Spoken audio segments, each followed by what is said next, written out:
Welcome on YourPedia Education Professor Sudipta, and thanks a lot for your time today. Thank you, Dr. Vijayendra. Thanks for your invitation. And I must say, sir, today is auspicious day of Deepavali in India, and you have spared the time exactly at the time when people are celebrating Diwali. So I'm really thankful for your time and your commitment. Uh, Thank you in return because you are also investing your time at the same Okay. time. Yeah, Professor Sudipta, you are expert in many domains of research. I was going through your webpage and I found that you have done marvelous work in your academic career in the fields of medical image processing, biomedical signal processing, biometrics, smart mobility, machine learning, and presently you are focusing your research on video post processing. Recently, one of your projects, namely Clear Vision, real-time fog and rain removal from video, that was showcased in first ever R&D fair in IT Delhi. It was held on 14th and 15th of October, sir. So my team penetrated there, and I requested you for interaction related to this project. So this interaction will largely be based upon that particular project, sir. So I have a couple of interaction point, Professor Sudipto. So if you permit me, I'll start with my first interaction point. Sure, sir. I just want to add a point that the different areas I worked actually, they are that my students worked in that area and I walked along with them and learned Yeah. along with them. Okay. Wonderful. Please. So my first interaction point, Professor Sudipta, is related to low visibility during rain. Rain and fog reduce the visibility. So low visibility during rain and fog makes the driving on road difficult, and it is fatal also many situations. So how big is this problem if I talk about India? Okay, if we look at that, the Ministry of Road and Transport Highways, their ministry, they maintain the statistics. In 2017 alone, about 44,000 crashes, 46,000 personal injuries, and 13,000 deaths occurred due to rain-related accidents. Okay. And about 27,000 crashes, 25,000 personal injuries, and 11,000 deaths occurred due to fog-related accidents in India. Okay. So that is just one modality of transport. And if you look at the US, that they have the statistics of average of 10 years, Okay. and they have close to 5.9 million accidents every year. Out of that, 21%, that is about 1.2 million vehicle crashes, and 19% of total number of accidents, that is comes to around 80,000 crash injuries, and that about 860 that crash fatalities occurs due to that weather related accidents only. Okay. Now you see that though the number of actually that accidents are more, they have less fatality. Now, in contrast to that, in India, that within 4 years of 2014 to 2017, the number of fog-related deaths has doubled. Okay. It increased from 5,086 to 11,090. So you see that what is the rapid growth in that death, and the total number of actually deaths what occurs in road due to weather related accidents only, I think it is more than any other natural calamity. And the other aspect actually drawn our attention, that is from 1982 the number of terrorist incursions in India is increasing, and around 2017 it is around actually 1,000 actually such breaches occurred. And though we could control the number of terrorist incidents and deaths, we could not actually stop this, the people who were sneaking into that through the vast border of India. And usually they take the advantage of difficult terrains, cover of night and bad weather. And that is another aspect of it. So if you look at the different aspects of mobility and the security of the country, I think it has a huge impact. That's true. And you rightly said, sir, if I talk about northwestern side, sorry, of India, like Punjab area and all, and the border area, you rightly said this is a huge problem actually, fog, because visibility reduced to almost zero. My next interaction point to you, Professor Sudipta, is what do we understand by vision system? The word which is very frequently it is mentioned in your project works. What is the status of current vision system with the respect to their performance during rain or fog? Vision system is, I would say that any work we do using vision, we can say that as a vision system, and it can be manual task like driving, surveillance, or any other outdoor activity which is affected by the vision, or it could be also some automated task using that computer vision. Yes, sir. Okay, so Professor, what is the computer vision algorithm which is mentioned? And please throw some light on computer vision algorithm like object tracking, segmentation, and recognition. If we look at the different tasks, now if a computer can analyze the scene captured by a camera like a human being Okay. and interpret that Hmm. that using some algorithm, then we call it as a computer vision algorithm. Okay. For example, during the missile testing, the missiles are detected and tracked for the record of their trajectory. We would like to know that whether it is following the correct trajectory. Right. Or you think of a autonomous driving vehicle. Hmm. Now, it will segment actually the scene to find out the road area, the pedestrian area, and different objects on that road. And then it will recognize that whether it is a pedestrian or it's a two-wheeler or a car.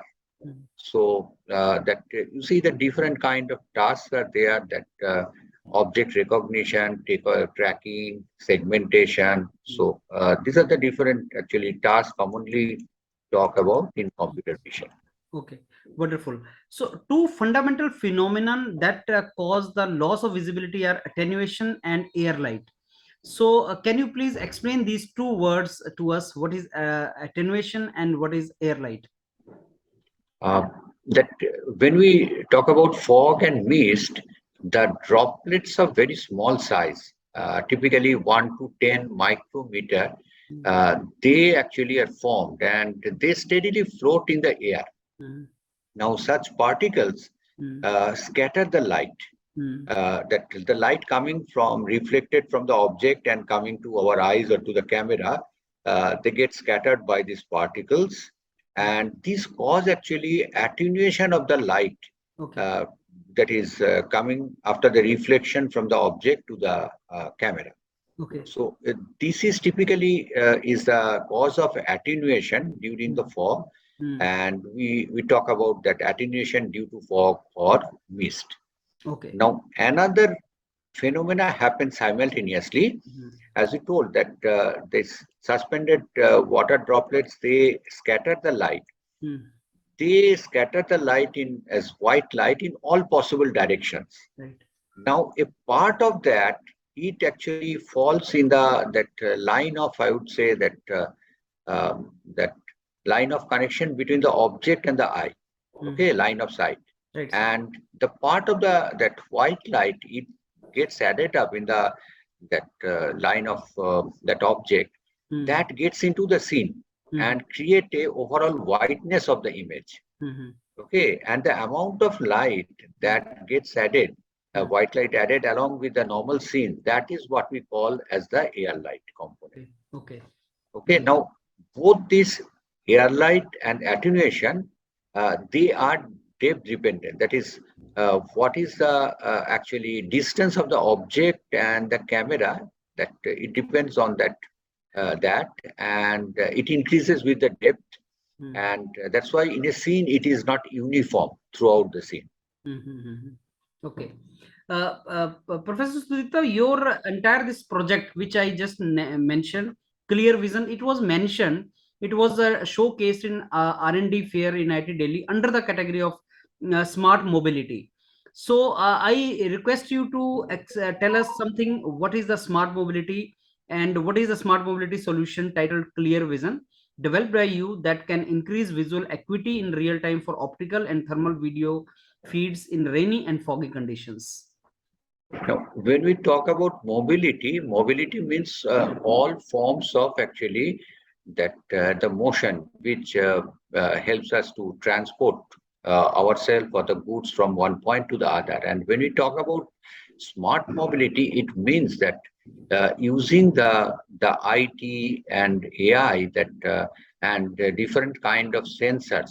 That means you can say that IoT and all that the whole things that how technology can improve the solution. Right, sir. Like initially we could think of as a car Okay. as a just a IC engine, Yes. and then the concept came that car should have a lot of embedded computers in it, and today it has a really large number of computers and chips for sensing the road and giving us that optimal driving pleasure and safety. So that now it is taking it to the next level, that when it is interacting with the infrastructure and making the journey more easy, more safe, and actually making it more pleasant. Okay. Okay. Wonderful. Professor, now coming to patenting part of your research works.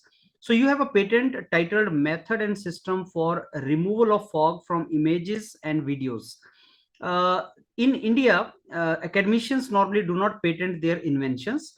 Please educate my viewers on my channel about the importance of patenting of their research work. Okay, before joining academia, I was industry for 10 years, and out of that, about 7 years, I was in product development and product R&D. Okay. And my last two companies were before the IIT Kharagpur were Philips India and GE Central R&D in Bangalore. Okay. Now, from there, I have filed patents before coming to IIT, and so patents were not new to me. So when I started this work and we got some good result that we can do that removal of fog and rain in real time, then we thought that we should actually first patent these before publishing it. Okay, and that was a big decision. Okay. And actually, I noticed that in IIT Kharagpur, there was a patent cell to facilitate the patenting.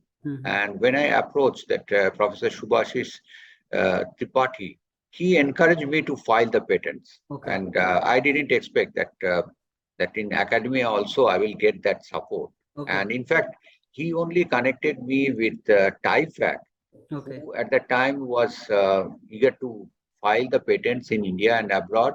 And my fog and rain removal patent got actually filed in India and abroad with the help of them, and they were granted in US, Europe, and South Korea. Okay. However, still examination is going on in India.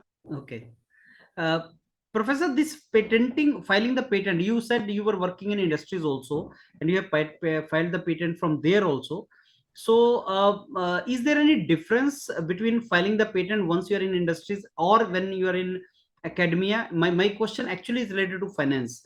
The cost incurred in filing the patent, is it similar when once you file it from industry or from academia? I think now the government of India is giving some rebate for filing, and for the startups also some support is there. Okay. But the main difference, I would say, that when you are in industry, you know that that is the headache of the organization. They will take actually that decision that which market they need to protect them and where they will file. Okay. So previous to joining that IIT Kharagpur, my patents were filed were in US. That was the main market. Okay. And then one or two maybe in actually other countries. Okay. And here, when you are in academia, that one is how to finance that thing. Very initial patents, I think I had to support from CPDA, and then as TIFAC came into picture, they actually helped me. They facilitated all the things. They took the part of the financing and all the management of the patent. Okay. And now institute does that job. that looking after the patent, they support for the renewal, they take care of all these things. Otherwise, it is very difficult for an individual to actually maintain that patent or pay for the cost of the patent. You were right at that point. So we need institutional support, and I can say I can lucky in that way. Okay. Now, Professor, coming to next point, which is related to entrepreneurship and startups. Normally, the professors in IITs also enjoy the luxury to have their own startups, to have their own enterprises or have their own ventures. So, I'll discuss with you related to one of your startups, which is Proficient Vision Solutions Private Limited, which received CII award, which is a Startuppreneur Award 2019 in the category of manufacturing. We want you to please share your journey with us related to this particular startup, that is Proficient Vision Solutions Private Limited. Yeah, I would like to start a little early. Actually, after patenting the real-time fog and renewable algorithm, we have published them in peer-reviewed journal. It is the work of my PhD scholar, Abhishek Tripathi, and we needed that publication. And we found that when they are published, they are better than the peer at that time. And from then onward, we are looking for how to actually bring it to the practice. First, we have actually published the ebook. Then we started presenting these algorithms in different competitions like IIGP, and we have received that IIGP awards for fog and renewable into 2016 and 17. Then FICCI R&D Award 2017, and ultimately that Abdul Kalam Technology Innovation National Fellowship in 2018 for technology transition. And as a part of the technology transition, we realized actually from IIGP trainings that you need a startup to do that job. And in 2019, we started that startup, established that startup, Proficient Vision Solutions. And same year, we got that CII Entrepreneurship Award. And 2021, we got that National Award for Technology Startup. And this year, we got Chunauti 3.0 from STPI. So, Professor, how do you decide that, a startup is to be there, and at what stage a professor or a mentor or teacher should decide that, now is the time that I should go for a startup or have my own venture? I think when you have a good idea and you know that it can be put into practice. That means when you have a good idea, it doesn't mean always that all the things are ready along with that to bring it into the practice. So you need to have that overall idea that yes, it could be, we can bring it to the practice. And then I think startup is the vehicle to do that. That unless you have a startup, it is very difficult that to get the attention. In 2018, by virtue of IIGP, our award, that we got an we got an invitation to join that Lockheed Martin one program. They had a fair for their Tier 1 suppliers, and there. We presented our work in the morning, and second up, they told that only those who are having the startups are welcome for the discussion. Rest are not allowed. You need to leave the place.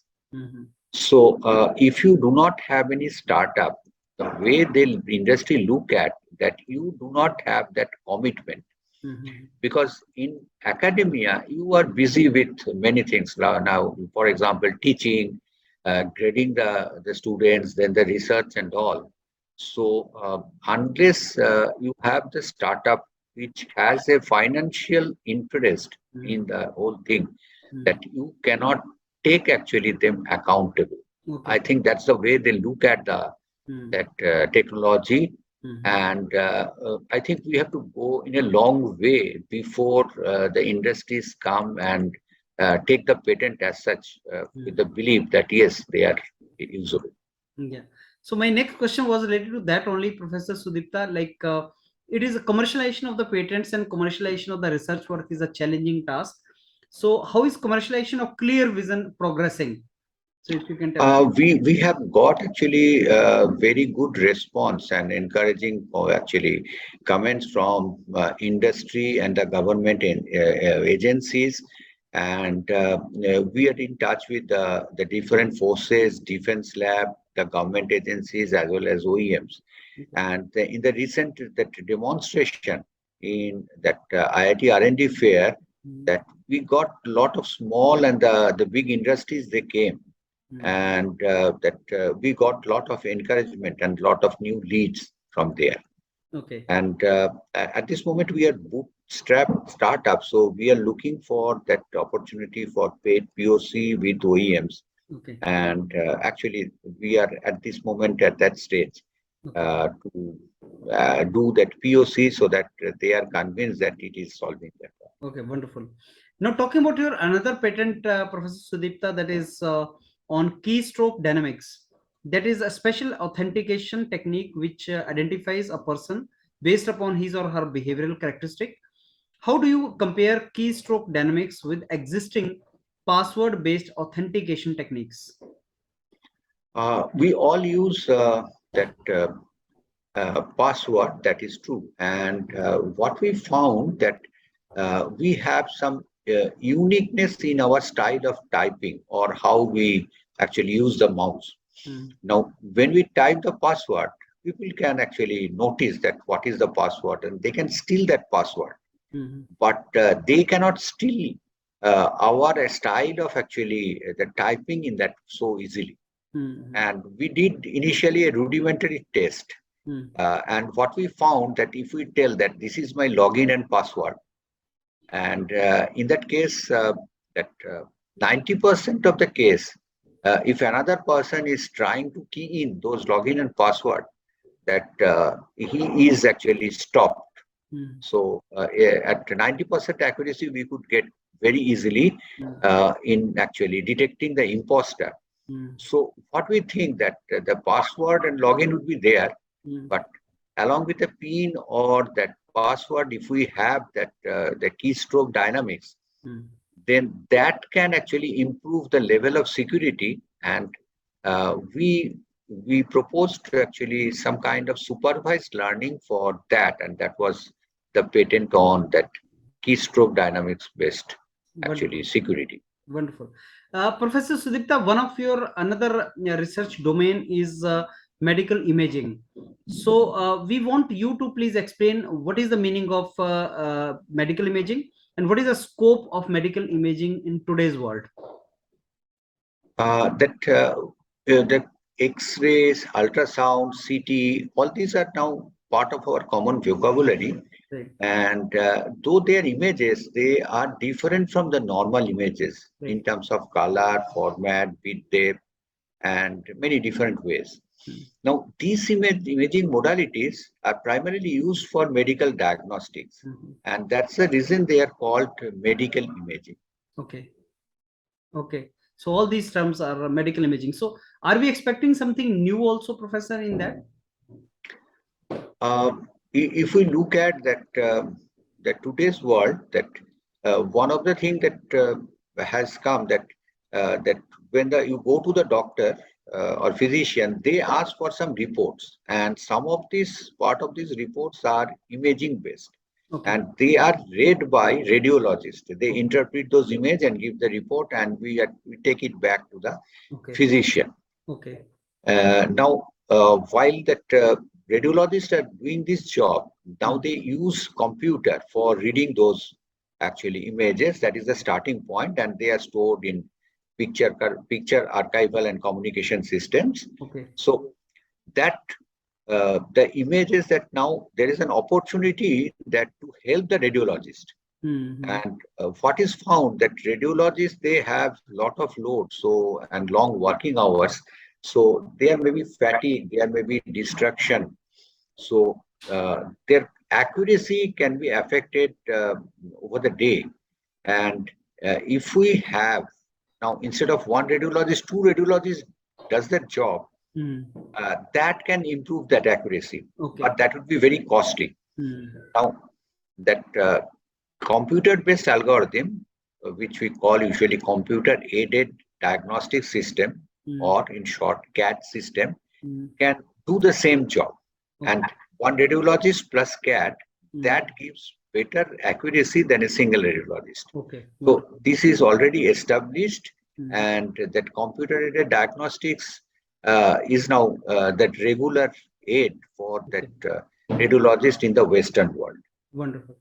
Professor Sudipta, my next interaction point is very related to very relevant society problem, and that is related to breast cancer.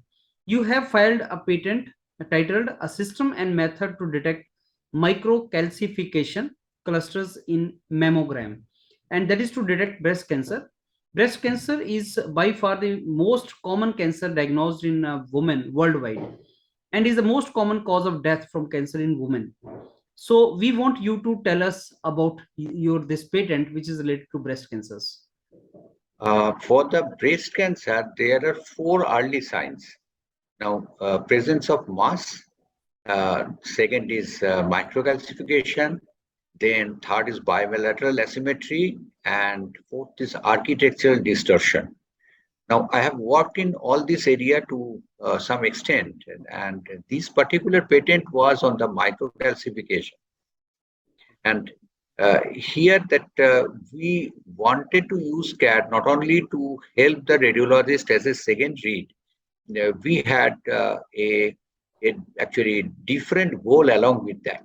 Okay. Now, in the Western world or the modern world, that they take actually screening, especially for that aged population, so that detection can be done early, and you can save actually that the patient, increase his longevity and also the cost of treatment. So that is the main actually the cause of that screening program. But let us think that if India wants to have a screening program, it's not just costly. The main difficulty, I would say, that we have a huge population and a handful of experts in this field. Because these are not only specialty but super specialty. It's not a doctor but a radiologist you are looking for.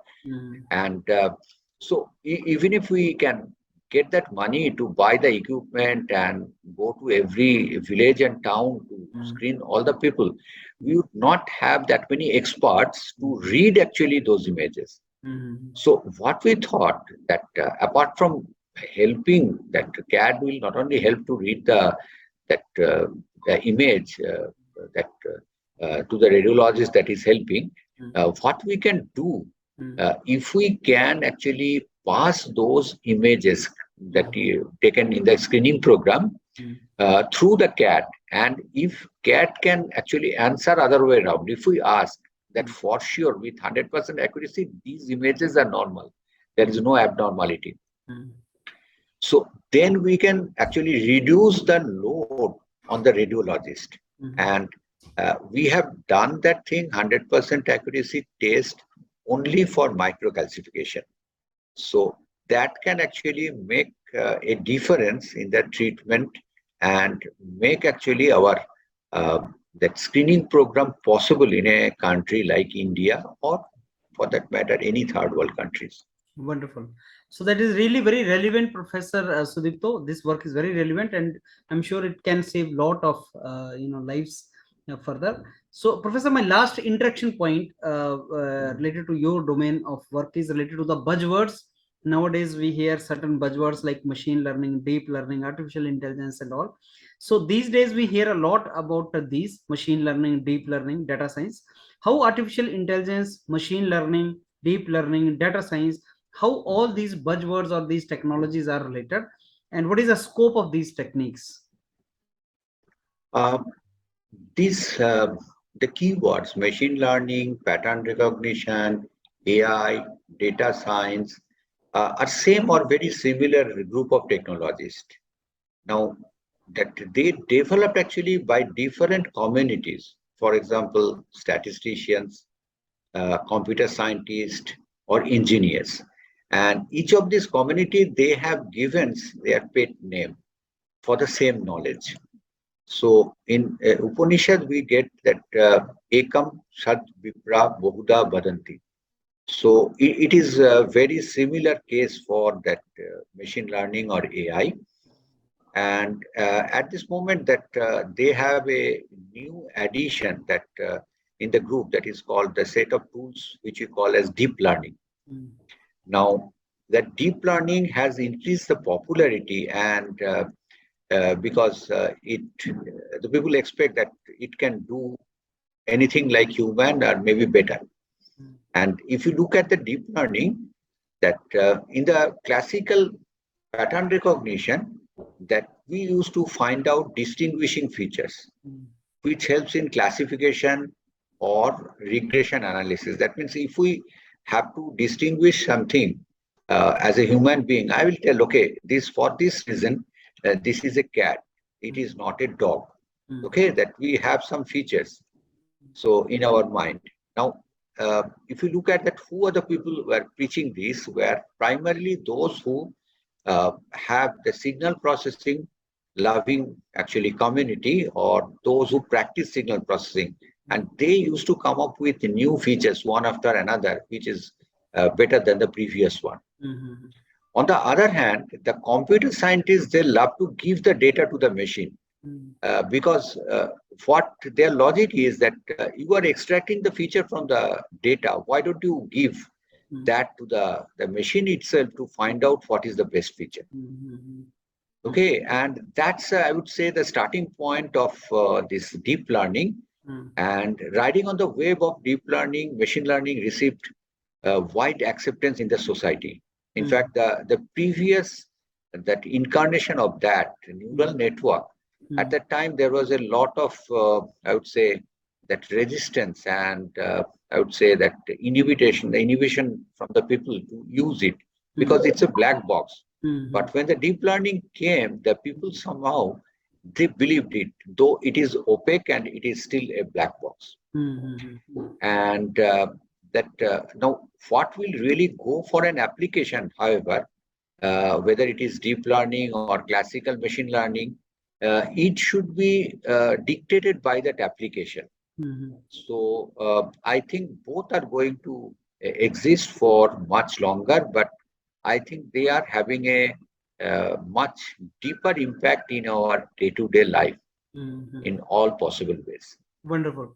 So, Professor Sudipta, that brings us to an end of this wonderful session. But before I end it up, I have a couple of more things more related to the students' queries, sir, related to this. Normally, students, when they want to go for higher education domains, maximum of my viewers on this channel are those students, sir, who want to pursue their career in research, higher education, and all. So they are not very clear which are the latest research areas where they should focus. There is some kind of confusion. So since I've got the opportunity to interact with you, sir, I would like to ask you, like, what advice will you give to such students in your domain of area research, that which are the latest areas which they should try to excel in, this they should try to specialize in, so that they enjoy the good career further?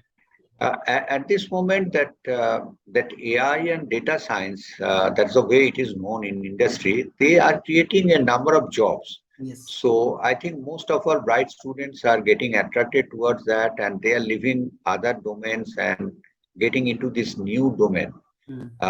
However, these things will keep on changing. Today, what is that latest?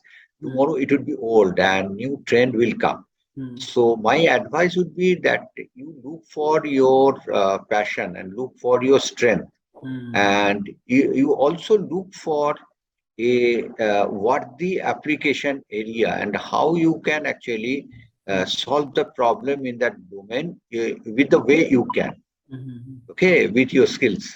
Okay. So I think that should be the guiding principle for you. That will look actually work longer than that short term that answer that today you look for data science. I think maybe next year it will be something else. Wonderful.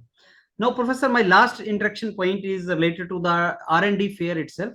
So we observed first ever R&D fair in IIT Delhi post COVID, when it was lockdown, and even we went there. Our team could see that there was a lot of energy among youngsters. 15th October, there were so many students, and professors were explaining their projects, and researchers were displaying their research, and it was really very good. I want to take your opinion about R&D fair, first ever R&D fair, sir. And what is the vision of this R&D fair? If I can ask you that, like, are we expecting it to be annual fair or something like that? Because still that clarity is not there. So, what is your opinion about this entire thing? I think R&D fair was needed. The first one has been a great success that our educational minister, Mr. Dharmendra Pradhan, he himself came and spent a lot of time there. That gave it the first, I would say that importance. And along with that, we found a lot of people from all spheres of life, they came to see that R&D fair. So that if we think of India, modern India, which can solve its own problem, that confidence we didn't had. I think that R&D fair can bring that confidence, and you'd be surprised that in our stall itself, we saw that that people from big industries, they are not just from Delhi and Noida area. They have flown from different other parts of the country. They have visited the different OEMs. They sent their people to attend the presentation, and they came to our stall for interaction, not just once, again and again.